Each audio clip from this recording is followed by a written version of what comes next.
It is heartening to see so many people out here on a midwinter evening, I must say, and I'm grateful to you all for coming. So I will just launch in here. I'm going to actually be reading a text. It's my way of it's my technique of self-discipline to not go off on tangents, is to read. So the title is, How Did Indigenous Land Become Colonist Property? And I'll really just be, see here I already am escaping my bonds at this one. I'm really only going to touch on one moment, the kind of going back in this, this very important topic to a kind of point of origin, for what that's worth. When European monarchs claimed the right to rule over portions of the New World, it did not automatically follow that the indigenous peoples living there would be dispossessed and that their land would fall into the hands of settlers from overseas. Indeed, there was much agonizing over the morality and legality of occupying native lands on the part of European writers of the early colonial period. On the whole, the consensus was that in America, as in Europe, conquest and the transfer of sovereignty does not nullify the property rights of the conquered. When one king conquers another kingdom, that doesn't mean that the inhabitants lose their property. And yet, as we all know, native people were dispossessed, and the greatest part of a continent did become the property of settlers and their descendants. That property transfer, central to the processes of colonization, is the subject of my book. I take a comparative approach, examining property formation in New Spain, New France, and New England in the 16th and 17th centuries. Now, this is one of those topics where we think we know what happened.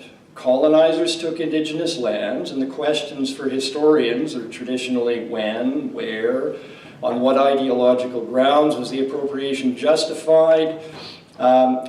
My research started with a different set of questions. If territoriality and land ownership were crucial, how can we better understand these phenomena historically? In other words, what is property as a matter of fact? What do we mean by territoriality, whether we're talking about for the indigenous peoples of different parts of the Americas or for the Europeans? Was property just there, always the same entity over time and from one society to another? Or is it something that has a history that might be related to the history of colonization? We speak loosely of settlers buying indigenous land. That's the thesis of Stuart Banner's book, How the Indians Lost Their Land. His answer in terms of the United States is, they sold it. We speak loosely of settlers buying indigenous land or of stealing it, but land is not really a thing like an axe, a boat, or a beaver pelt. It can't be passed from hand to hand in a barter transaction. And if it's stolen, it can't be taken away to another location. If you steal my laptop, you take it home, but if you steal my backyard, you can't take it anywhere, of course. Land is stuck in its natural environment, and it's also embedded in a particular social and legal environment. In our society, we are used to a complicated set of rules determining what landed property is, what the prerogatives of ownership are, who gets to live on or draw rent from a given tract, and who is excluded and how. Other societies in the past have relied on custom. Indigenous peoples of early modern America had a wide variety of property practices where land was concerned, but none, the state societies of Mesoamerica and the Andes may be an exception, had a practice of alienation. Moreover, land was not exactly a buyable, sellable commodity in Europe at this time either. How then could land be either bought or stolen by colonizers when it's not a transferable, alienable commodity on either side? Few today would subscribe to the common Enlightenment view, maintaining that the institutions of property are the hallmark of a civilized people. Europeans had it, natives lacked it, and thus the progress of humanity was served when the former displaced the latter. Yet there remains a vague sense in the historical literature that Europeans came to America with a complete, coherent, definitive system of land tenure and confronted indigenous peoples whose ways of claiming territory were somehow weak, defective, or inadequate.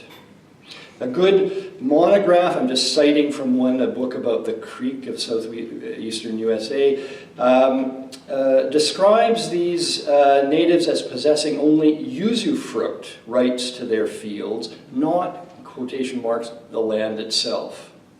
But can anyone own the land itself, given what I've just said about the nature of property and land? No one in early modern Europe could claim absolute ownership over land. In spite of the resurgence of Roman law, Western Europe's lands remained subject to a bewildering array of communal rights and seigneurial overlays. A given patch of ground delimited rather vaguely, surveying is almost unheard of, or at least is very unusual until the late 18th century.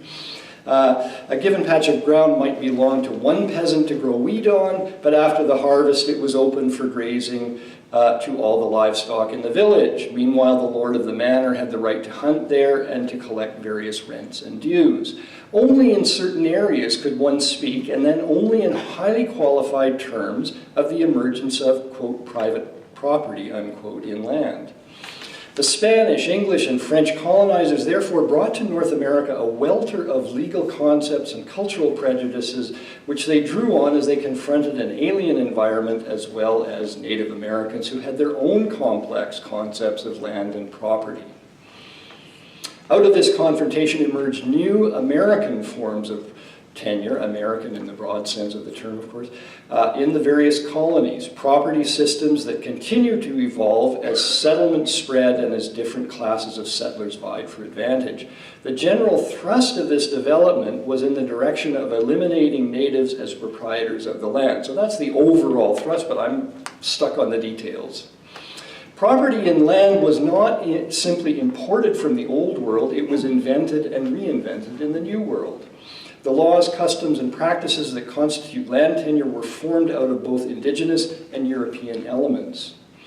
Even where colonists and conquistadors imposed their rule through violence, which was the case in one way or another across the Americas, the property regimes that emerged were derived from indigenous precedents to a surprising degree, and that's going to be one of the themes tonight. This is particularly evident in the earliest stages of colonization, as I hope to demonstrate by taking a closer look at the beginnings of colonial property in Mexico, New England, and Canada. So we start with New Spain, i.e. Mexico. We begin the story of colonial property formation in the Nahua town of Coyoacan. Some of you will know that as a suburb of Mexico City, a year or two after the conquest of the Aztecs. Hernán Cortés has taken up residence here while the new city of Mexico was being constructed atop the ruins of Tenochtitlan. To his makeshift palace, the conquistador summoned the various lords of the land, that's the phrase that's used, aware of the Spanish appetite for gold and no doubt hoping to moderate the violence of the conquerors. These indigenous rulers brought rich presents of gold and featherwork. One purpose the gifts seemed to have served was to assert the political importance of the givers. Accordingly, Cortés confirmed the internal authority of each submissive ruler over his respective altepetl, which is the Aztec, the Nahuatl word, or pueblo, as it would henceforth be known, local community, in other words. Amidst the pillage and mayhem of the conquest, Cortés was recognizing more than just the importance of these particular individuals, he was also taking an important step toward recognizing the legal autonomy of the indigenous communities under Spanish rule. So he's, from the get-go, recognizing the sort of indigenous self-government at the local level. That was not all that transpired in the course of this momentous assembly, however. After affirming the basic continuity of Nahua local government, Cortés then gave, and I have sort of quotation marks around gave, because that's the word that's used, gave each pueblo so constituted to a Spaniard from among his followers, or in some case reserved it for himself in his personal capacity. What did it mean to give a community to a particular Spaniard in a case where the local Tlatoani, or the local ruler, indigenous ruler, had just been recognized as lord and vassal of His Majesty the King? The cryptic primary account speaks of events, quote, at the time of dividing up the land, end quote. Elsewhere, this is actually from an indictment of Cortez for misrule in part of the Spanish rulers, part of the Spanish monarchy. Elsewhere the indictment says that Cortez divided up, quote, Indians and lots, unfairly, reserving to himself, quote, large numbers of Indians and provinces. It almost sounds like a distribution of slaves, landed estates, and territorial jurisdictions, but that is not exactly what was going on. It would be more accurate to say that Cortez was conferring upon his associates a form of property that entailed the power to exploit the native population of a given territory. We seem to be witnessing the beginning of the encomienda system in New Spain, a term that some of you may have come across in the past. Encomienda was not exactly a landed estate as contemporaries in Europe would have understood that term. Although each grant came with a certain sense of locality and territory, it was not really a precise spatial designation. Encomienda does not have necessarily boundaries. Encomienda were measured in terms of population and resources, not surface area.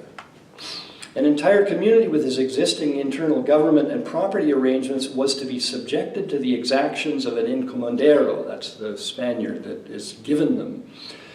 The system was sometimes justified in paternalistic terms as an institution through which a Spaniard would protect his Indians and guide them to a Christian way of life, but in practice it was baldly exploitive. This was not appropriation of native lands as seen in later versions of American colonization, and it was not the more orderly style of pre-Hispanic Aztec tribute collection, but it had in common with the latter a tendency to extract value without transforming the internal tenure system and political organization of conquered communities. So it's extractive, it extracts wealth out of communities without transforming them necessarily. Encomienda in New Spain had Mesoamerican as well as European and transatlantic roots. In its old world setting, the institution and the underlying idea that tribute was the proper way to express the subjugation of defeated non-Christians while rewarding warriors who had fought to extend the king's dominion goes back to the Reconquista of the Middle Ages, when the Iberian Peninsula was the battleground between contending Christian and Muslim principalities.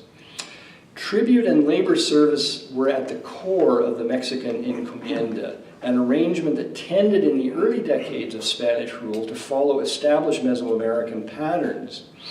As under the Aztecs, tribute could take many forms, with maize, cloth, chilies, cacao, construction materials, and handicraft products among the goods accepted. Tribute levels corresponded roughly to the size of land holdings. In addition to their regular payments in kind, Indians, I use that word because that's the sort of technical legal designation of a disadvantaged group in the Spanish Empire. In addition to their regular payments in kind, Indians had to supply labor to the encomendero as well as to colonial officials, especially for the construction of churches and public buildings. Generally, tribute and labor service requirements resembled pre-conquest practices, though they seem to have been more severely burdensome under the Spanish. Even as he confirmed native property and local government under Spanish rule, so Cortez is confirming that the land remains indigenous and the communities are indigenous run, Cortes was also creating lands and jurisdictions for Spaniards. During the course of the conquest, he instituted cabildos, or town councils, where Spanish arms prevailed and groups of conquistadors settled down to enjoy the fruits of victory. Here's how he briefly describes one such case.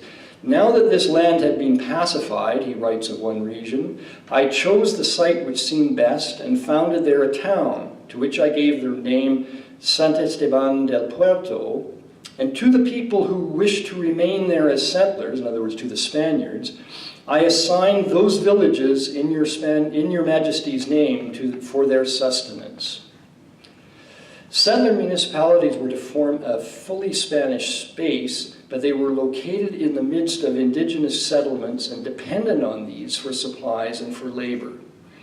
As Spanish towns became more established, they acquired judicial powers as well as the authority to distribute land. Local citizens would have a lot in the town as well as land outside the town for their support. I'm going to breeze through a little bit of this. Initially, the towns actually granted lands to settlers. Later on, that's taken over by the viceroy, who represents the king in all of New Spain. So you have Spanish property being created in the midst of a country where a country of indigenous property and indigenous forms of tenure that have been allowed to continue.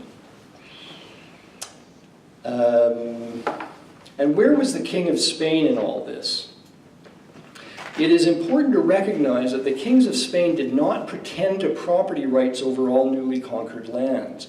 Unlike France, Holland, and England, who laid claim to overseas territories in the legal language of feudalism, in which notions of sovereignty and property tended to merge.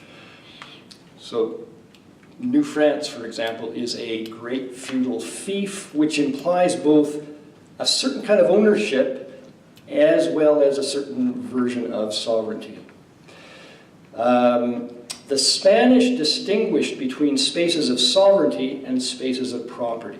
Specifically, and again in contrast to the northern imperial powers, they recognized indigenous land and accorded it priority over any property rights that might accrue to colonists or to the crown itself. They're explicit time after time. Rulers of New Spain say indigenous land is indigenous land and you cannot infringe upon it because that would be theft. Of course, people did it anyway. On the other hand, the monarch wanted his due as conquering sovereign. As soon as Charles V learned that Mexico had been won in his name, he ordered Cortes to secure for the royal treasury all revenues the inhabitants owed to their deposed rulers. Quote, they will give and pay to us each year as much revenue and tribute as were given and paid until now to their priests and lords. Following Iberian Reconquista precedents of earlier centuries, Spanish monarchs claimed the estates and revenues of the defeated princes, which is how they viewed Montezuma, for example. Also reserved to the crown was a share of any treasure and mines of precious metals. Finally, the king was also supposed to be the rightful owner of unoccupied and abandoned lands, as in Spain or in Mexico, tierras baldías. In the decades following the conquest, indigenous population decline and forced relocation would create seemingly deserted tracts that could plausibly be transferred from the indigenous to the Spanish colonial sphere by way of crown grants.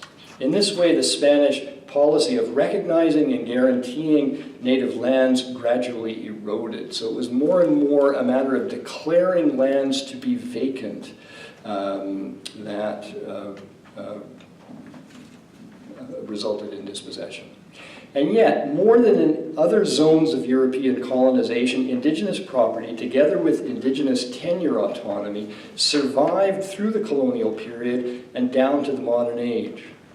The story that began with the founding of New Spain is not so much the familiar North American script of colonizers appropriating indigenous lands while eliminating indigenous people, but rather about the incorporation of a populated and productive territory previously dominated by Aztec rulers into a new imperial order. So right down until the 20th century, more territory in Mexico was owned by indigenous communities than by non-indigenous, and that, of course, is eroded over time.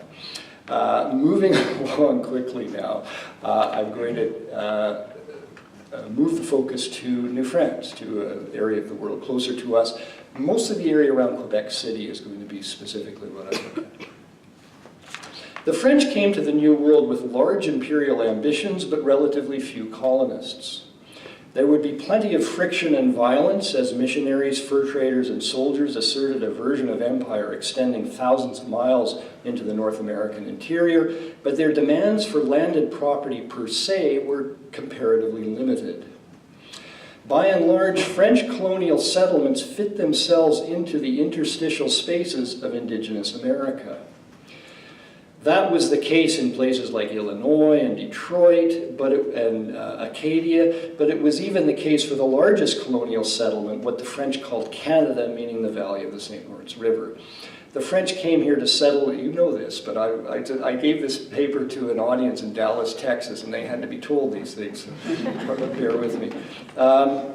The French came here to settle in the early 17th century at the end of a period of severe population decline in this part of the world. The region was inhabited then mainly by migratory hunting peoples, notably the Innu and Algonquins, and as again I'm talking more about eastern Quebec. These people would gather in the hundreds at points along the St. Lawrence where the fish and wildflower were plentiful in the summer. Then, as winter approached, they would disperse in smaller bands over northern hunting territories as large as a European kingdom. Now, just so there is no misunderstanding, I am not suggesting that this was empty land. It was, in fact, economically possessed and politically controlled by the Innu and Algonquins. The French took up residence there basically by invitation on the assumption that their footprint would be on the assumption that their footprint would be modest. This is the assumption of those who welcomed them. The larger story of property encounters in this part of the world is of the coexistence of French colonial and Innu land tenures in overlapping spaces. Neither of the parties involved considered landed property as unitary and exclusive. For the indigenous foragers, hunting zones were defined mainly by places and inner lines, especially rivers and lakes, rather than outer boundaries. So the actual configuration of space in these hunting-gathering societies is different than it is, we'll say, in today's world, or largely in the European understandings of the time. These were meaningful only in relation to particular seasons, resources, and uses. So they were not, they had to do with specific activities at particular times. Meanwhile, colonizers from France instituted feudal property forms in Canada, such that settler farms were subject to the lordship of a local seigneur who imposed rents, mill monopolies, hunting and fishing privileges, and so on. However, native land use within the territory of a given fief was not subject to seigneurial rents or restrictions. A feudal grid was placed over the land, but indigenous hunter-gatherers were not directly implicated. So if you've seen one of those maps, I don't have PowerPoints, that show the seigneuries of New France and their boundaries, some of which stretch many miles into the interior where no French people actually lived, don't imagine that as meaning these belong exclusively to these territories belong exclusively to the seigneurs. If there is, and often there was, a group of indigenous hunters somewhere in that territory, they are not affected by the geography that seigneurial land grants implies. Where was I? Unlike English colonial property regimes, French land tenure did not require the prior elimination of Indigenous property. This is a point I've hammered at repeatedly, in contradistinction with the way the English did things. You have to eliminate native claims to the land first before you can institute English settler claims. That's not the case in the French Empire, at least in this part of the French Empire. Be that as it may, territorial conflicts did arise, and natives were indeed dispossessed.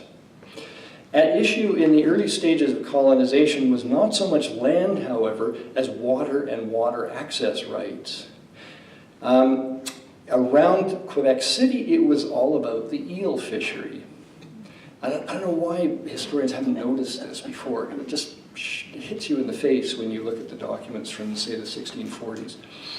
American eels migrated in the millions down the St. Lawrence, traveling in late summer from their upriver habitats towards the Atlantic so that they could spawn in the Sargasso Sea. The Innu prized their fat, succulent flesh, which could be smoked and preserved and carried as rations during the long voyage to winter hunting grounds. They found a perfect place to catch eels in the shallow, rock-strewn waters at Siri, just adjacent to Quebec, where the French erected, their colonial capital. Settlers establishing farms nearby did not bother the Innu overly, so there they are fishing, and habitants are establishing farms not far away. It didn't trouble them because farming was not their focus. However, problems did arise when colonists began fishing for eels themselves, and especially as of the 1640s, when barrels of preserved eel meat began to be exported, producing something of a commercial boom. Why did Harold Innes never notice this? I don't know, but they're shipping off thousands of barrels of eels. Instead of smoking them, they actually preserve them in salt in barrels. Before long, colonists were taking control of the best fishing places before the Innu had returned from their inland migration. So it's, again, seasonal, of course. Servants of the governor of New France, Governor Daibou is the villain of this story, himself were driving the Innu from their customary sites at Siri. This is when the Jesuit missionaries stepped in on their behalf.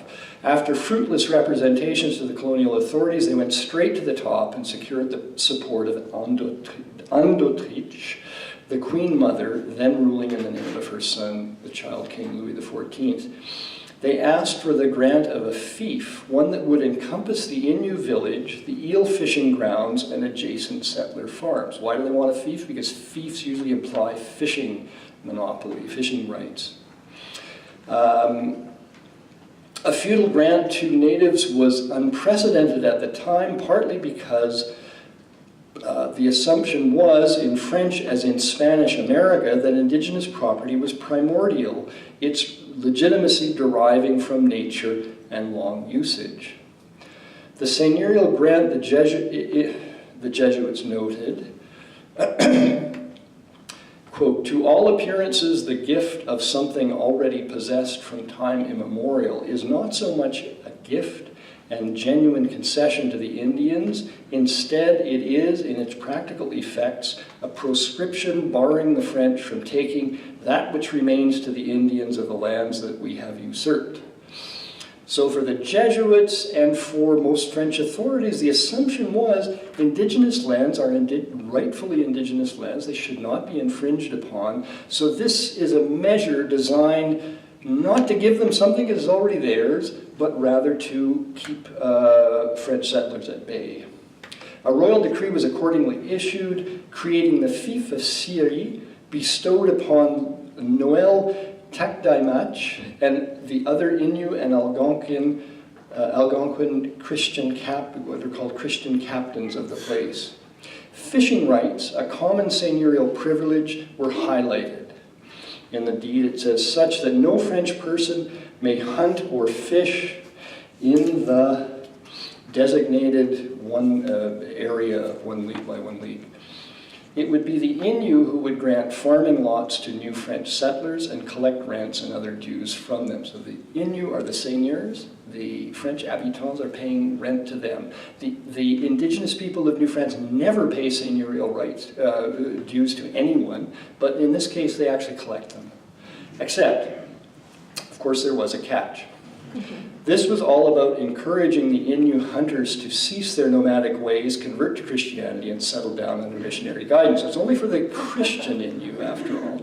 All the legal documents make it clear that the grant was to Christian sauvages only, and that the latter were to be subject to the paternal guidance of the Reverend Fathers of the Society of Jesus.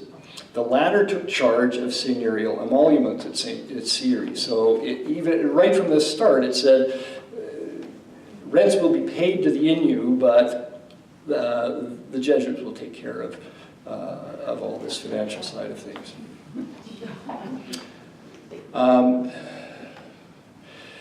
So anyway, the money passes through the hands of the Jesuits. And they ran an unusually rigorous mission regime here, whipping and jailing those who deviated from Catholic norms.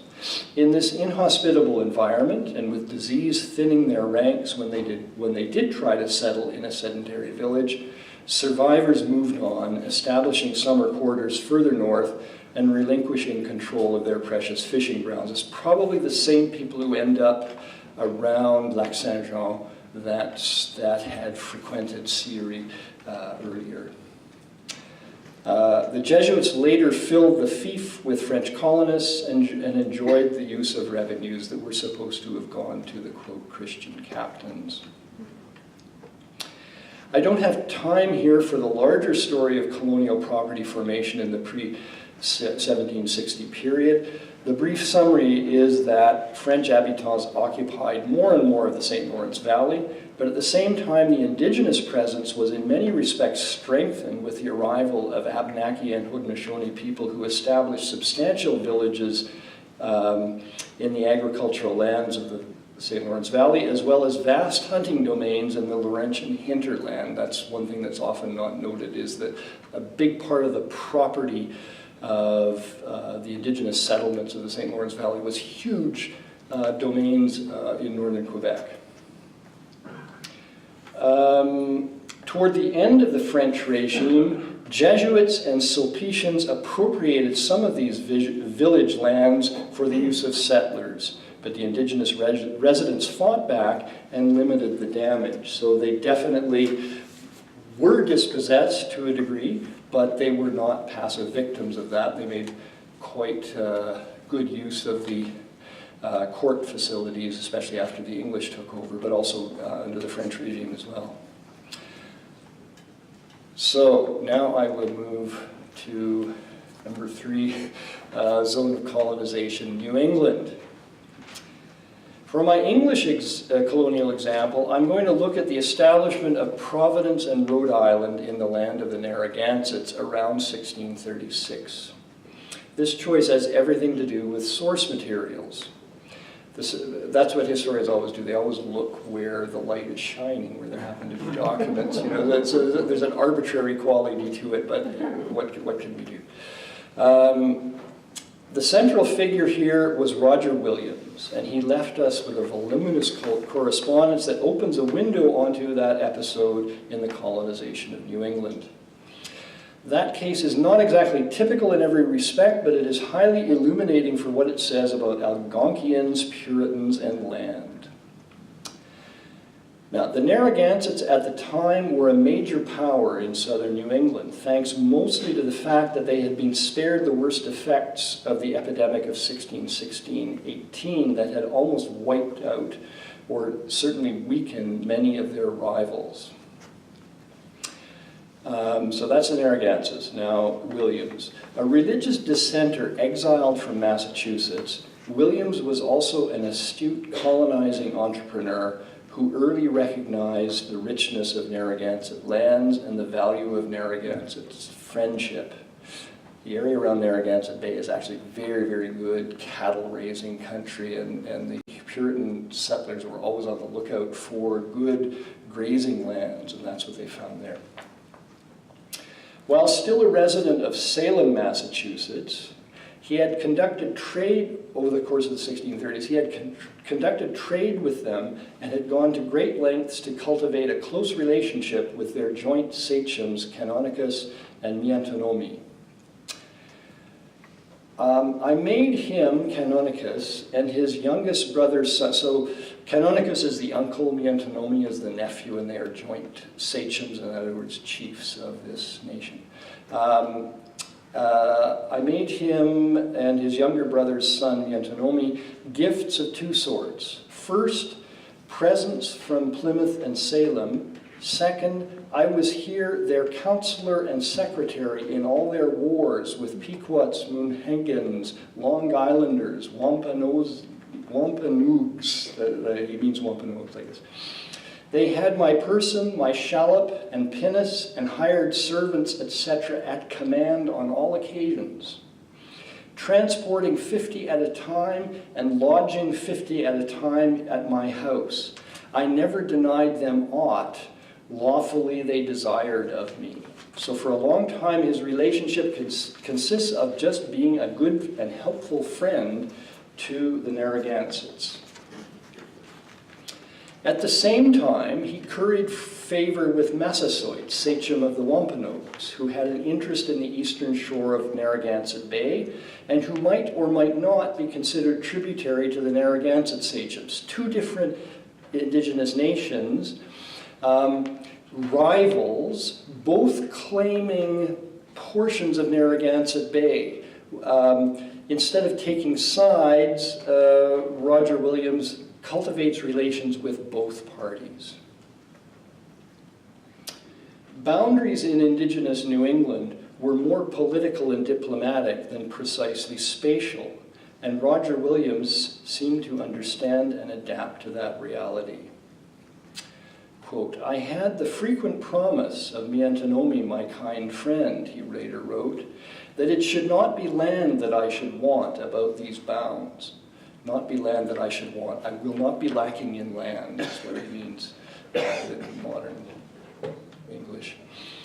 Provided that I satisfied the Indians there inhabiting, I, having made covenants of a peaceful neighborhood with the sachems and natives round about us. A peaceful neighborhood, meaning an agreement to be peaceful and good neighbors. In 1636, Williams led 13 settler families from Massachusetts to found Providence at the head of Narragansett Bay. The location was agreed upon by the sachems, but its limits were not measured. Canonicus and Miantonomi were mainly concerned that, quote, they would not entrench upon the Indians inhabiting round about us for the prevention of strife between us. So the point is, it's not a matter of here are the boundaries, it's a matter of you're not to make yourself a nuisance and bother and encroach upon land needed by other people. Later, the settlers requested and were granted permission to graze their cattle on the meadows that lined nearby rivers. The Narragansetts apparently understood that the newcomers would need a place to live and access to resources to support themselves. At this early stage, they were not relinquishing territory, but rather overseeing the orderly establishment of allies and tributaries. See what I'm saying? For in their mind, it was not, we're giving up this land. It's, we're incorporating into our country some other people that will strengthen us.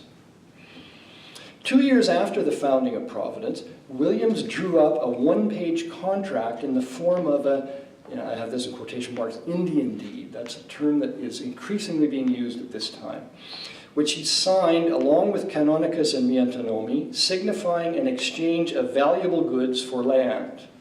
Such documents were becoming common in New England at the time. They pretended to transform agreements of co-residence and mutual support. So this is what he's been building, is an agreement of co-residence and mutual support. It's being magically transformed on this one piece of paper into a sale of land. Into sales of real estate, in spite of the fact that land was not alienable in Algonquian societies. Within settler society, Indian deeds played an important role in documenting title. It matters within the English context of New England more than it does in relations between the Indigenous and the settlers. They can be seen as the ancestor of the Treaty of Land Cession that would formalize the dispossession of natives in the 18th and 19th centuries. The notion that settler-Indigenous relations could and ought to be formalized as a land purchase originated in colonial New England. Actually, colonial New Netherlands might have been a little before them, but basically that part of the world, and was continued in the independent United States. From there, it spread through the settler dominions of the British Empire, including Canada, of course, after 1763. I see it as something of an Anglo-American peculiarity, for it had no equivalent in the colonial empires of Spain, Portugal, and France. What I told you about New Spain and New France, there's no place in there for a purchase of Indigenous land. Here I have to take a drink.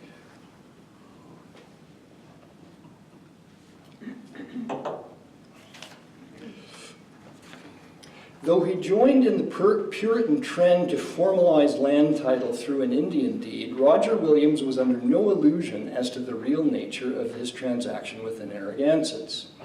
Of Canonicus, he later wrote, "'Tis true he received presents and gratuities many of me, but it was not thousands nor 10,000s of money that could have bought of him an English entrance into this bay." Note that phrase, an English entrance into this bay. Thousands could not have bought of him Providence or Pawtuxet or Aquidneck or any of the other land I had of him. What Williams bought, he claimed, was not really real estate, but, quote, an English entrance into this bay, by which he meant acceptance by the people living there. Securing that entrance involved more than just money. Such an entrance required the cultivation of personal and political connections to the Narragansetts, and gifts and payments were only one aspect of that process. At different times, Williams played an instrumental role in helping other groups of colonists who wanted to settle Prudence Island, Rhode Island. These are all part of what's now the state of Rhode Island. And again, he insisted that the accompanying deeds represented a necessary but misleading legal fiction. Here he is looking back on this. He writes, "Neither of them were sold property. For 1,000 fathom," means fathoms of wampum actually, or another form of money, "for 1,000 fathom would not have bought either by strangers. The truth is, not a penny was demanded for either, and what was paid was only gratuity, though I chose for better assurance and form to call it a sale." Years later he wrote, "Yet since there is so much sound and noise of purchase and purchasers, I judge it not unseasonable to declare the rise and bottom of the planting of Rhode Island in the fountain of it." That's pretty confusing syntax, but anyway. "It was not price nor money that could have purchased Rhode Island. Rhode Island was obtained by love." Love? Roger Williams as a 17th century hippie? More likely by love, he meant, he didn't mean intimate, affective relations. More likely by love, he meant a mutually beneficial personal relationship, one in which land remained embedded in, not abstracted from, social and political circumstances. Historians tend to dismiss Indian deeds in New England as merely a swindle. Francis Jennings uses the phrase, the deed game. And you can see their point, especially where less principled colonizers than Roger Williams are concerned. Sometimes, however, the claim is made that these transactions had nothing to do with real agreements, the assumption being that settlers bought full and exclusive control of land, whereas natives thought they were relinquishing only use rights. So the conventional history of these matters is the English thought they were buying land, the natives thought they were selling something else, you know, it was sort of an allowance for people to be there. My reading of Roger Williams' correspondence suggests that the two parties were initially closer to being on the same page. The colonists were seeking a place to live, peaceful neighborhood with neighbors, and access to resources needed for subsistence, including use rights to pasture land. And they were willing to turn over goods and services to get what they wanted. None of this seemed mysterious to Canonicus and Miantonomo. We might say, though certainly with many qualifications, that Rhode Island was founded on Narragansett terms. So that's what I have to say about New England, and I'll just conclude here now. Needless to say, this is not the whole story of the colonization of North America. In later years, conditions changed as the number and the power of colonists increased, and ever greater areas fell under European, Euro-American control. I've been drawing on an early chapter of my book to give you some glimpses of early cases of property formation in 3 different regions. 2 of them feature situations of rough parity of power between natives and colonizers. I'm talking about New France and New England. What I hope you might take away from these vignettes is a sense of the contingency and improvised nature of what we might call the property encounter.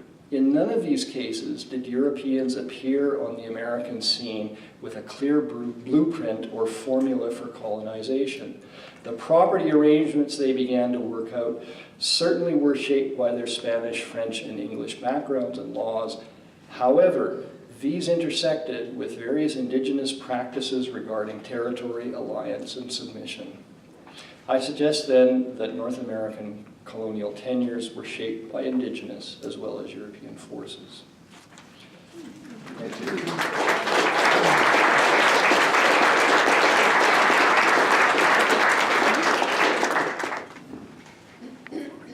Before we do questions, what I'm going to do is invite the curator of our collections for New France, Ms. Anne-Marie Holland, to just tell you a bit about our collections and a bit about some of the material that'll be on display. Then we'll do the questions and answers, and then we'll have a closing remarks, and then we'll get to the booze. Don't worry. Thank you, Chris, and thank you, Professor Greer. It has shed a lot of light onto these issues and provided extreme clarity in these muddy waters sometimes. So we've put together a small exhibition to accompany your new book and your lecture. Selections in a small case behind us will focus on the 17th and 18th century editions relative just to New France. It's hard to cover all of these territories. We've got visual records of land, peoples, and through cartography, the development of colonial possessions by France. We don't want to overlook the fact that we are in the Landy reading room, meaning that there was a donor behind this reading room. His name was Dr. Lawrence Landy, and he acquired a great collection of Canadiana. And this was accomplished between 1965 and 1975. To the degree that he collected about 6,800 items, and this includes maps, prints, pamphlets, books, of course, periodicals, government documents, broadsides, etc. So a selection of these are on view for you in the back case. The Landy collection contains primarily material of discovery and exploration of Canada, its historical development to the end of the 19th century. So again, its focus is really 17th and 18th century, which is perfect for this talk. In addition, 2 smaller collections were donated by Dr. Lawrence Landy in 1975, and they center upon the First Nations peoples and the work of the Moravian missionaries among the Inuit of Labrador. The First Nations material includes religious and education texts prepared by missionaries in a variety of native languages. So we're drawing attention to these collections. And in particular, I wanted to let you know that for 17th collections, we're very strong in our holdings of Jesuit relations. We do have one on display tonight. Overall, our collection is comprised of about 20 narratives of the Jesuit relations, which are considered invaluable primary resources for researching issues on the early regime of the French regime in Canada. Our collection has variants, it's hard to pin down, but of about 40 or so possible editions, we have half. So that's very good. Champlain editions are also extraordinary here at McGill. We hold almost all of the 9 possible editions of his published voyages in their original editions, and sometimes in their original bindings, in most cases actually. And these editions span the years from 1613 to 1640. We are presently working on communicating these holdings and determining our probably very strong position in the ranking within North American repositories. We wanted just to also let you know that the outstanding New France Canadiana encompasses 18th century editions, and you'll see a variety of travelers and reporters who have compiled descriptions based on other accounts or are giving their own observations into the mœurs of the indigenous peoples. And sometimes we have to be careful. The nomenclature has evolved, let's say, and you'll find archaic references. It does represent a specific context, but that's the use of history after all. We do have many editions of 2 Jesuit priests. Lots of Jesuits are represented in our collections overall of travels. So Charlevoix and Lafiteau are 2 which have written extensively on descriptions of New France and its peoples. And Mr. Laonton is another traveler who discusses commerce, coutume being the customs and religions of the native peoples. And I hope that you'll have some enjoyment in looking at these very scarce and interesting editions.